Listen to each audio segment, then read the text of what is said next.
మాట్లాడు.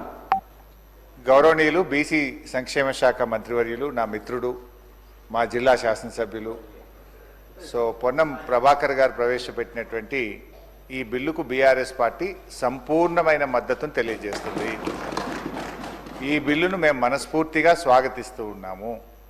అయితే ఈ బిల్లు ఎప్పుడు నిజంగా బీసీ వర్గాలు సంతోషపడతాయంటే, బీసీ వర్గాలకు విద్యా ఉద్యోగాల్లో 42% రిజర్వేషన్ వచ్చినాడు, బీసీ వర్గాలకు స్థానిక సంస్థల్లో పట్టణ మరియు గ్రామీణ ప్రాంతంలో 42% రిజర్వేషన్ ఫలాలు వారికి పూర్తిగా అందినప్పుడు ఆ వర్గాలు చాలా సంతోషపడతాయి.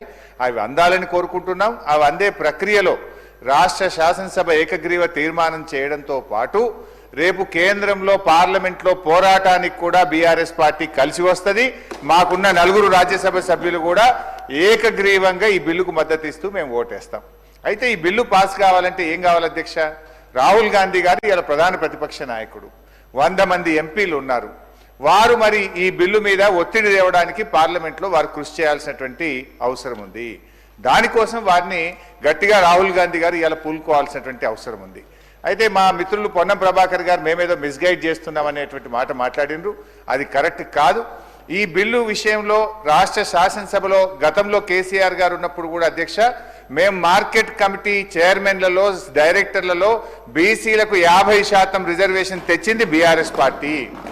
అదేవిధంగా బీసీల విషయం వైన్స్లో మొట్టమొదటిసారిగా ఈ దేశంలో ఎక్కడ లేని విధంగా మా గౌడన్నల కోసం మరి గీత కార్మికులకు వైన్ షాప్ల అలాట్మెంట్లో కూడా రిజర్వేషన్ తెచ్చింది బీఆర్ఎస్ ప్రభుత్వము.